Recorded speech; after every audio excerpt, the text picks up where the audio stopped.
Vendace. In the infamous Stephen Fishman deposition video, Fishman talks about being told by his auditor, as a part of his whole track handling, to seek out a woman who had poisoned him in a previous life. Confronting her reduced the charge of the incident. I know Fishman was an expert con man and was just pretending to be a Scientologist. However, I wonder if auditors ever actually tell pre-clears as a part of their processing to seek out people, objects, or places they think they knew in a previous life. I know Hubbard allegedly believed he had buried treasures in Mediterranean locations in his previous lives and was now trying to find them. Was he serious, or was he just trying to impress his followers? Okay, this is actually a good question. I never encountered any auditor anywhere under any circumstances who advised his pre-clear to go find in the real world old people that people that he thought he had known before, or go to places where the person had been in a past life. Never heard or saw anything like that.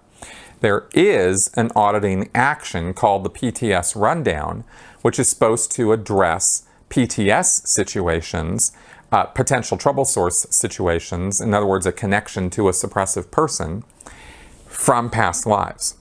Okay? The idea being that maybe the suppressive person who is on your case now, let's say it's your boss, right, Joe, the idea is that maybe you knew Joe or someone a lot like Joe in a past life. Okay, and I believe the actual technical thing was that you actually knew that guy before, right? But that was all within the four walls of the auditing room. There was never any idea of going and finding Joe and telling him, I knew you in a past life, you dirty dog, and you ruined my life then, and you're ruining my life now, and none of that ever happens in Scientology, okay? But people would, lots of times I had discussions with Scientologists, just informal social conversations, where they freely talked about places they had been in past lives, people they had known in past lives, and Hubbard even commented on how young men would use the idea, the fantasy of having known each other in past lives to pick up women. So, and I don't know that it was only men who did that, but that's what Hubbard commented on, right? Is that hey, this was one of the reasons Hubbard gave for not talking about your past life experiences with others, is because it was used to, sexual advantage by, I don't know, rather immoral Scientologists, I guess. I actually thought, that somebody I had a relationship with at one point, not my ex-wife, but somebody else when I was in Scientology, was somebody that I knew in a past life, right? And we kind of talked about that.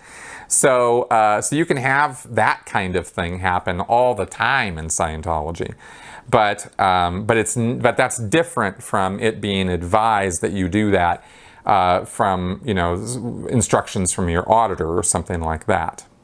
And yeah, you're absolutely right. Hubbard did go around in the Mediterranean looking for buried treasures. He directed people to go dig up the treasures, or the supposed treasures, in certain places where he directed them to. He didn't go personally do it. He sent his missionaires out to go do it, his little Sea Org people.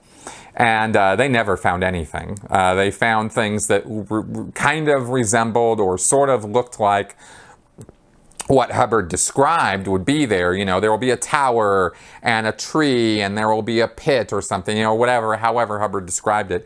They would go and look in the general area where Hubbard had said that this was the case, and they would try to find something that looked like this, and then they would start digging, looking for where Hubbard said the treasure was, and they never found any. So if Hubbard was just putting them on, that was a pretty poor strategy, because everybody connected with that just sort of thought less of Hubbard as a result, because they didn't find anything. So I don't think Hubbard was putting them on. I think Hubbard really believed that was the case, that he had caches of treasure around the Mediterranean, and he wanted to have them dug up so he could be rich, rich, rich. And that was a total failure on his part. That was all laid out in a book called Mission into Time. And by the way, on that earlier question about books and stuff that have sort of disappeared, that's another one of those books that you don't really see too much in Scientology anymore. But I don't know that there was any effort made to actively get rid of it. I don't know what the publishing history was on Mission Into Time as to why they stopped producing it, but at some point they did. So there you go.